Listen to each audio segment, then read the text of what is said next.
আজকে আজকে যাও না, তুমি তুমি লম্বা ছড়া তোমাকে দেখে ওরা ইয়ে করবে, তুমি আজকে যাও না। ভালো করে নিষেধ করলাম, মুখ দিয়ে নিষেধ করেছি, কিন্তু মন থেকে ওই যে ওদের একটা ইয়ে দেখেছি রাত্রে, মন থেকে হচ্ছে আচ্ছা ঠিক আছে। মন আমার যদি মনটা না চাইতো তাহলে আমি কিন্তু দরজা লাগাই দিতাম। কোনো সময় আমি তাই করি, সবসময় নায়ের পক্ষে থাকে, সবসময় নায়ের পক্ষে থাকে। আমার সামনে দিয়েই চলে গেল, আর আব্বু নিষেধ করলো তাও চলে গেল, বলছে না যাবো না, এখানে দাঁড়াবো আমাদেরকে, মানে বলছে না। আমি তো বুঝতে পারছি যে মিছিলে যাচ্ছে। এবার আমি এটা ওটা করে গোসল করতে ঢুকছি, একটা আজান হচ্ছে, আর ওদিক থেকে চারিদিক থেকে বাথরুম থেকে আমি শুনতে পাচ্ছি অনেক মানুষ দৌড়াদৌড়ি করে আসছে। মানে আমি বাথরুম থেকে বের হতে পারছি না। আমারও মানে ওই আজানও দিয়েছে, আর মনে হয় আমার ছেলের গুলি লাগেছে, আমার মনে হচ্ছে আমার বুকে এসে গুলিটা লেগেছে। আর বাথরুমের মধ্যে আমার জানের মধ্যে এমন আচার তাফার করছে। আমিও বাথরুম থেকে দৌড়ে আসছি, এও বাথরুমে ছিল, এও বাথরুম থেকে দৌড়ে এসে মোবাইল ধরেছি যে আমরা মোবাইল করব। ওই আগে ধরছে, ধরে মোবাইল আমার মেজো ছেলের কাছে করছে। আমি বলছি যে কাকু করা লাগবে না, আমার বড় ছেলেকে মোবাইল দাও। একজন ধরে বলছে যে ইনজুরি হয়েছে, এই কি আপনারা ইয়ের কাছে আসেন, স্বচ্ছ স্বচ্ছ টারের ওখানে। ওই তো এ আর আমাকে বলেনি যে ইনজুরি হয়েছে, বলছে পুলিশ ধরছে। পরে তো এদিক থেকে আমার ছোট ছেলে ফোন দিয়েছিল, বলেছে যে এরকম গুলি লাগছে, সবাই ঘিরে আছে এই জায়গাতে। তখন ওই আবার ওর চাচাতো ভাইকে জোর করে নিয়ে গেছে।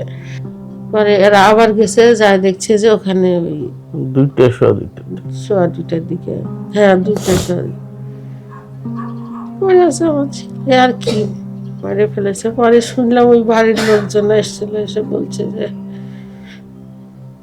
ওই দৌড়াইতে দৌড়াইতে ওদের বাসার মধ্যে ওই একটা মেয়ে ছিল, ওই মেয়েটা বলছে যে আন্টি ভাইয়া চলেই গেছিল, আমরা 10-12 জন মেয়ে আমাদেরকে ধরছে, আমরা বলছি যে ভাইয়া বাসান বাসান, পিছে আবার ঘুরে যায় আমাদেরকে যায় বাঁচাইতে যায়, গুলি মারিছে ভাইয়াকে। বারান্দ ভার্সিটির মেয়েরা ছিল, ওরাই বললো। দুনিয়া তখন কি আর কোনো পিতা মাতার কাছে থাকে? এগুলো ভাষায় কিছু বলা যাবে বলেন?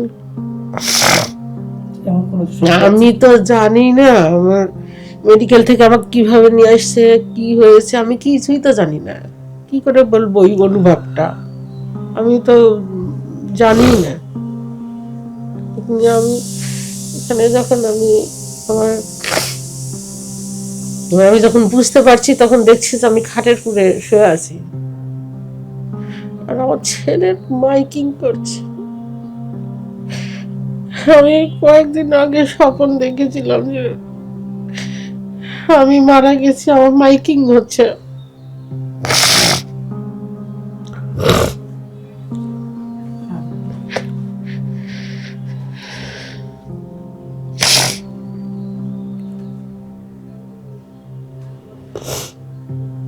আর আমার ছেলে খুবই ভালো ছিল,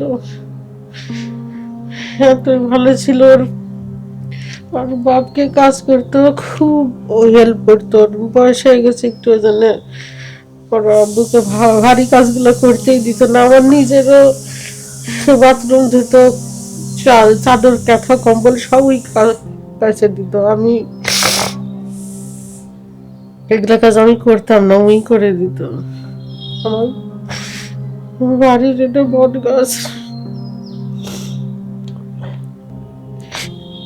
ভাই তো বিবাহিত ছিলেন, এখন পরিবারের কি অবস্থা? আর ওয়াইফও খুব ভালো ছিল। আসলে ছেলে ভালো হলে বউ ভালোই হয়। এই জন্য আমি বলছিলাম যে আমি ওর সাথে আমাকে আর কি করতে, আমি করতাম। বলছিলাম যে বান্দরের ঘরে মুক্তার হার যে, তোর বউ এত সুন্দর, এত ভালো মেয়ে। আমার হাসছে, আমি বলছি আম্মু বউ ভালো হয় কোনোদিন? ছেলে ভালো হলে বউ ভালো হয়। আর আব্বা একদিন এসে কাঁদছে, বলছে যে আমার খুব মনে পড়ছে একটা কথা। আর আব্বা এসে কাঁদছে আর বলছে, আমি বলছি, কি হয়েছে কি হয়েছে? বলছে আজান দিলে আসে আমাকে বলতে, যাও যাও আব্বু তোমার বয়স হয়েছে, তুমি যাও নামাজ পড়ে আসো আগে। আর আব্বু এই স্মৃতিটা যেরকম, ও তো জিজ্ঞেস করলে বলতে আর ও কিছু বলতে পারে না। আমি জিজ্ঞেস করলাম তখন ওটা বললো। আর আমার স্মৃতি কত বলবো, আছে না ওই যে রহমান চূড়া, হাবিয়াই আলাই রব্বি কুমা তুকা সিমান, ওটা আছে না যে আল্লাহ তোমার কোন কোন গুণের কথা আমার স্বীকার করবো। আমার ছেলের এরকম আমি কোন গুণের কথা বলবো, গুণের শেষ নেই।